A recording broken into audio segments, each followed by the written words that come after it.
Hello, everyone. This is Certified Master Life Coach Tina Heisman. Welcome to my live marriage coaching call. Before we get started, I want to let you know that I have a free Happy Wives community on Facebook. You can join us there and get inspiration for your marriage. It is a happy place and an inspirational place. So the website address for that is facebook.com/groups/The Happy Wives Community. So if you can't remember that, though, if that's too long, just head on over to my website, tinaheisman.com, and there's a banner at the bottom of the front page that will lead you right to the website. No problem at all. Okay, guys, let's dive in. The topic for today's call is why you should stop nagging your husband about his long work hours and what to do instead. Now, I realize that's kind of a catchy title there. That word nagging is such a nasty word, but in essence, that's what many of us end up doing. In fact, I can remember many an exasperated feeling when my husband would call me at 6 o'clock at night to tell me that he wasn't going to be home on time for dinner, which was at 6 p.m. usually. So I was angry, and I felt unloved and unimportant. I felt like I wasn't a priority over his work, It was really frustrating. I was also exhausted because I had been home taking care of the kids all day. I needed him to come home and help me. Like in my mind, at 6 o'clock, he was going to be there, and I was going to have a partner, and I was going to have help, and we were going to have a nice night. And then all of a sudden, I get no prior notice, and he's not going to be there. I remember I used to say to him, "You're not an emergency room physician. It's not like you're performing emergency surgery that you can't let me know earlier that you're going to be that late." So, boy, I would get so angry with him, and this would cause a fight. And for years, it seemed like no matter how much I complained or how angry I got, things never got better. In fact, they got worse. What I didn't know back then was that I was totally going about it the wrong way.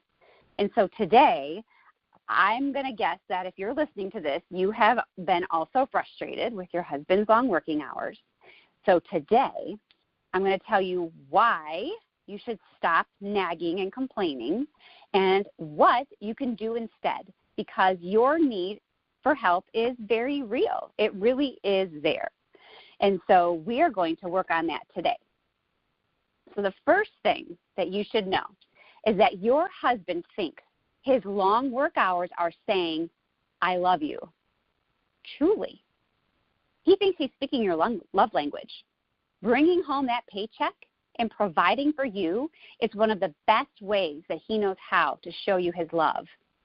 If you think about that, it's pretty ironic that we as wives complain about these long work hours of our husbands when they're actually trying to say, "I love you." So it's like we're complaining that they are trying to show us that they love us. The fact is, another way to look at this is that your husband loves you so much, he's willing to sacrifice his time and work those long hours for you and your family, right? So that's point number one. It's really important for you to know your husband is actually trying to say, "I love you," and to provide for you and care for you. The second part is that your husband truly, truly, truly believes that it is his job to provide for you. Now, an author recently did some research on this, Shaunti Feldhahn. You've heard me mention her before. She's fantastic. But there's other authors, too, like Emerson Eggerichs. I'm so sorry I cannot say his name. He's another author that has also spoken about this. But here's the number from Shaunti's research. 78% of men said that they would still feel a compulsion to provide for his family even if his wife earned enough to support the family. Okay, so you get that? Like, even if you earned enough to support your family, your husband still has this deep, innate desire to provide for your family. This need is to provide is so ingrained into your husband. It's at the core of his identity. And you know what, girls? It all started with Adam in the Garden of Eden. Genesis 2:15. Then the Lord God took the man and put him into the Garden of Eden to cultivate it and keep it. So this is scripture. Before Eve was even created, God created Adam to work, right? So that's a pretty big piece of proof right there. And I think we should know that this is an ingrained feeling that he has, but it's also a little bit stressful for him. And on the other hand, it makes him feel powerful when he can provide well for you. Because for men, success is very important, and I think we all know that, right? So your man needs to go out into the work world and feel like he's conquered something, like it just fills a desire deep inside of him, something a little bit different than some of us women might have. And on that line, it's kind of funny. My husband and I have this joke, like that when I'm like check on him, or how are you doing today, or how was your day, or when I'm sending him off in the morning, we have this joke about his plan for world domination. Like, how's your plan for world domination coming along? He loves that. Like, you just see the look on his face, and that's what men need. That's what they crave, and so that really is something important for us to know when we're complaining and criticizing for them for working long hours. There is an innate desire in them to perform and to succeed, And that leads me to another point with this work and financial stress. There is a strange tension that he feels there between wanting to provide for your family and also feeling trapped by that responsibility. I know that we have been there, and I've seen that in our relationship where there's that desire that they want to provide, but then it's also quite stressful, and they do feel trapped. It is a big responsibility, but they feel so manly and successful when they do it well. So knowing that about our husbands can help us in how we relate to them when they are working these long hours. And understanding that his need to provide for you and your family are deeply ingrained in his DNA. And this information, I hope, presents you with the idea in your mind that your husband is ultimately a good person, right? Like his desires and his intentions and his motives for all of this work are ultimately good. He's trying to do good for your family. So what can we do to support them, but yet still communicate that we want them to be at home too? Because I know that there's no denying it. You need your husband to help you out at home at night. The first suggestion, it's going to blow your mind. The first suggestion is to thank your husband for working so hard for your family. Yes, thank him. So he calls you at 6 to say, I'm sorry, I'm running late, I'm just leaving now. Then instead of what I would do would complain or gripe or criticize, instead of that, you say, oh, thank you so much for working so hard for our family. You say that instead. This will make him feel so happy. And he will not be expecting it, especially if you are like me, like I was, and I was getting upset with him for being late. Honestly, girls, we could stop the call with this one suggestion. Truly, if you did this one thing more often, this could have a huge impact on your husband. And you would be encouraging him to want to get home earlier to you without ever having to complain about it. Isn't that amazing? What he needs to hear from you instead of the complaints about the long hours is gratitude for how hard he's working for your family. And there's this nuance that will happen, is that it will actually make him want to be with you more. Your words are so powerful, girls, so powerful. You could also try saying something like, I miss you, instead of hurling complaints at him when he calls you to say he's late. You could say, okay, thank you for working so hard for our family. I miss you. Can't wait to see you. This is going to make him feel really good. And it's a way of you saying, I want you home, I wish you were home, in a more positive way without making him feel controlled. or reprimanded or criticized. You're just saying what your true feeling is, which if you stop and think for a minute and get past the anger, it's that you miss him and you're looking forward to having him home. So when you say that, just one little caveat, do not say it with guilt implied. Don't give him the whiny, I miss you voice.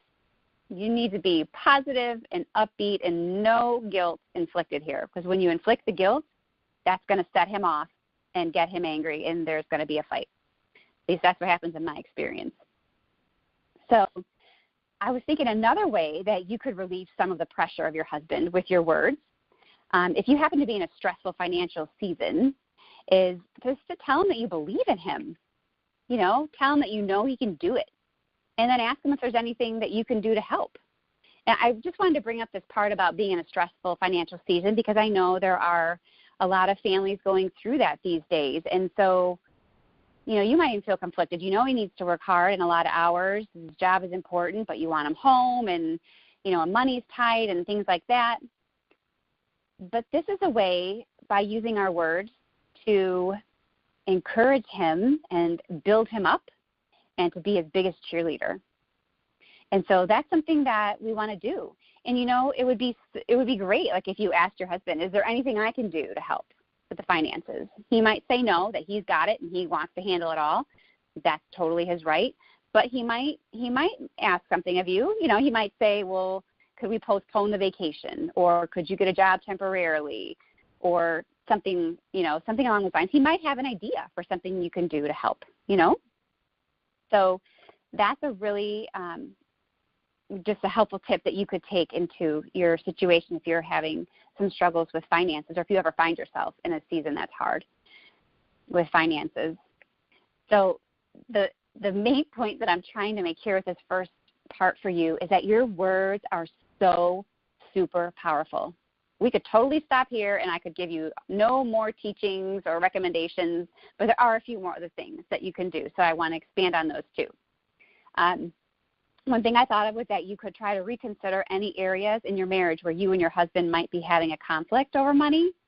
Is there anything that you can do differently to support him and kind of erase his burden if, he's complained about something? I mean, maybe it could be spending a little bit less on something in your budget, or saving a little bit more, or maybe making some small changes in the way you spend, or, like looking for coupons. I'm always online trying to find like promotional deals and stuff like that to try to save money but still get things that I want. Maybe it's shopping different stores. I'm sure you could come up with a million different ideas for that, but I just wanted to share that with you because I know that there was a time in my past where my husband complained that he felt like he never got to spend any of his own money, that it seemed like he worked so hard and everything got spent on me and the kids.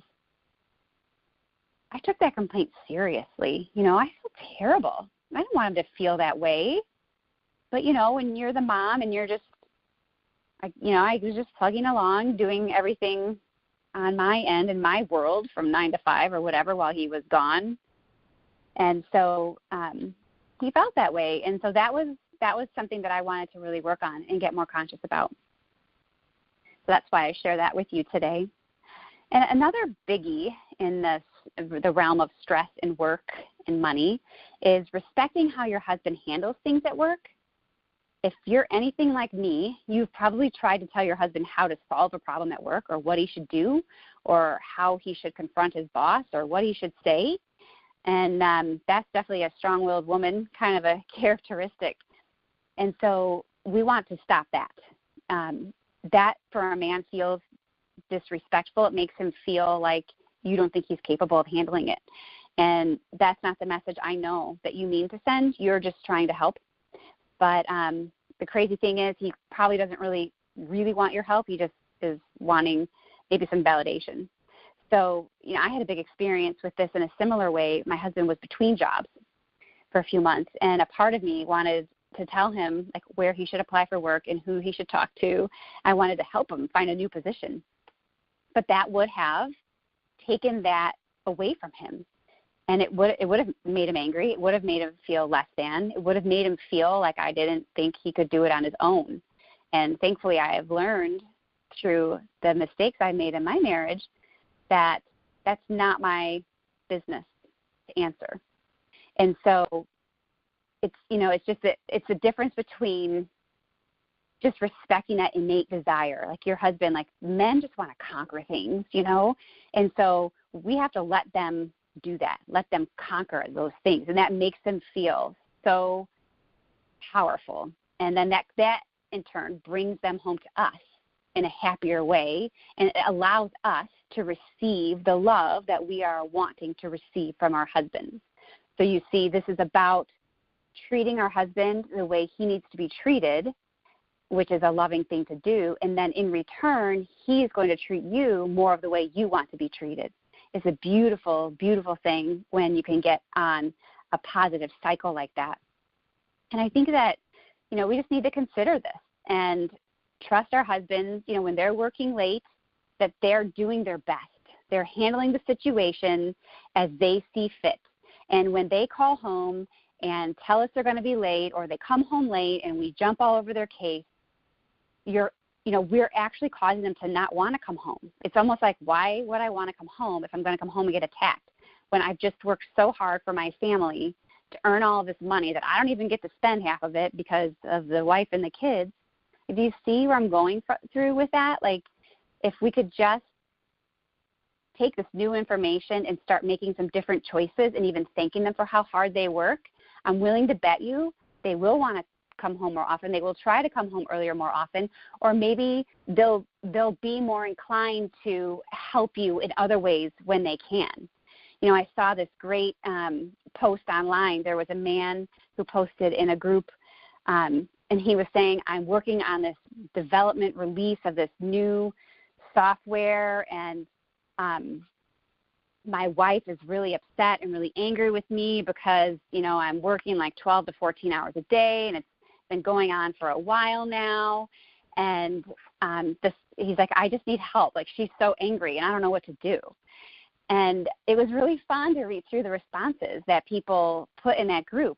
One person pointed out that his wife might be exhausted from pulling her weight and his during the day. Another pointed out that his wife might be lonely. Another one suggested that the husband should try to be really present when he is home. That's a good tip. Another suggested surprising her maybe and taking her out on a nice date or something. And then another one suggested maybe making some little efforts, like giving her a massage or some chocolate. And another person said that maybe that husband could make a little bit of devoted time for her each day, And so, men are aware that we're getting angry about the time that they're away from us and working so hard, but they are doing their best ultimately, and they don't know what to do, but they don't know how to communicate that to you. They don't want to be attacked when they come home from working so hard. And so maybe even this little list of suggestions that I just read through now, like if you're feeling like your husband's in a season of working really hard and long, could you do something like, say, is there a way for you to have coffee in the morning before he goes to work, or something like that? Like, you could maybe come up with your own ideas for how you can connect with him during the day to help you feel more connected. So I wanted to share that with you too, and just to give you some more ideas. So that is the end of my part of the information, and I want to thank you so much for listening in. I hope that you got some great takeaways for why we should stop nagging our husbands, and then how we can do it and turn it around into a much more peaceful situation. And so, this can be a problem of your past. If this is haunting you in your life right now, if you will make some of these changes, this can be a problem of the past. Won't that be great? I know that's what you want to. Okay, everyone. I'm going to unmute the call, and then we can have some Q&A. But before I leave, I just want to remind you that I have a free marriage makeover guide on my website that will help you fix challenges like this in your marriage. If you go to my website, tinaheisman.com, you can download your copy for free. And don't forget to find the Happy Wives community on Facebook and join us there. And, of course, if you're really in a situation in your marriage where you need help, I offer one-on-one marriage coaching for women only, and it's done over the phone, so it doesn't matter where you live. So stop by my website or email me to learn more. Okay, everyone, thank you so much, and I will talk to you next week.